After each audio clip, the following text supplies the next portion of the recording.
কামু কিছু তুই দিয়ে এই তো থাক না মাখলে গো বিয়ে আমি চালু করছি হইতেছে কমু কিছু আমরা মনে হয় মাইকে খেতে মরিচ বেশি হবে না তো না তুই এবার মরিচ দেওয়ার টেনশন করতেছ গা টেনশন করার কথা না খুলনার মানুষ তো জাল খাইতে পারে কিন্তু এবার কি আমার সারে তাক করে পারে সারে জামাই এক করবে একবার দিলাম তেল পানি জালে লই দিবি হলুদ মরিচ লবণ দে মেয়া কালার বলে একটু কম হয়েছে তাহলে আরো হলুদ দিয়ে দিবি আর দিলে গন্ধ হবে না এখন দিলে গন্ধ হবে কিন্তু ওরটা আছে আমি এরম দিব সাইডে আমি এমন কিছু বলিনি 1 চামচ হলুদের গুঁড়া 1 চামচ হইবে না তারপর দিলাম 2 চামচ হলুদের গুঁড়া আর দেবে তো চেহারা রং নেই বল দিতে রং নেই কি দোষ আর একজন রয়েছে আর লাগবে না পাই নেই কিনা হলুদ এই যে আমরাও কিনা হলুদ দিয়ে বাঙ্গায় না হেইয়ে বাঙ্গা 1 চামচ মরিচের গুঁড়া দিয়ে দিলাম আর লাগবে না মরিচ কারণ কাঁচা মরিচ দিয়েছিল অনেক মগটা ওই অন্য এবার দেব আমরা পরিমাণ মতো লবণ আইসা প্যানা পুটন না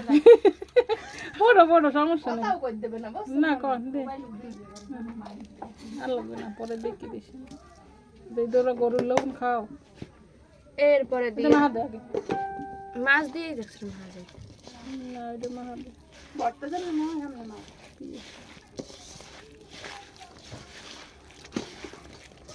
কসলেই মার হ্যাঁ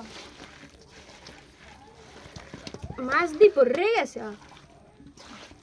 দেখ নিচের ডিশটা খালি বিষটাই পানি কই বলো পানি দে। রসুন দেওয়া লাগবে না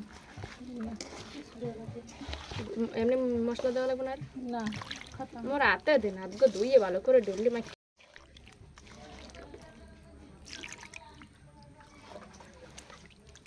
কি কর এক গো তো রানবে না কিন্তু এক গুণ চড়াই দিবি ডালে দি সমস্যা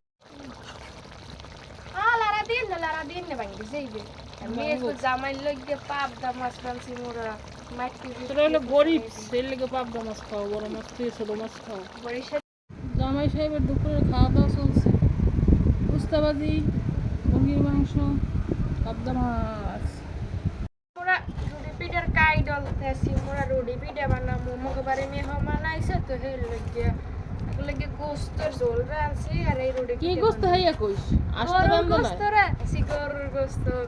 না শীতকালে ছাড়া আসে গোস্ত মজা লাগে মেলে গরুর গোস্ত রানছি আর এই রুটি পিঠা এটা কি মাছ খারাপি কে দেশ কেডা দাদু দেশে দাদু দাদু কই পাইছে এটা জালে পাইছে দাদু তা দাদু তোরে দিলে কে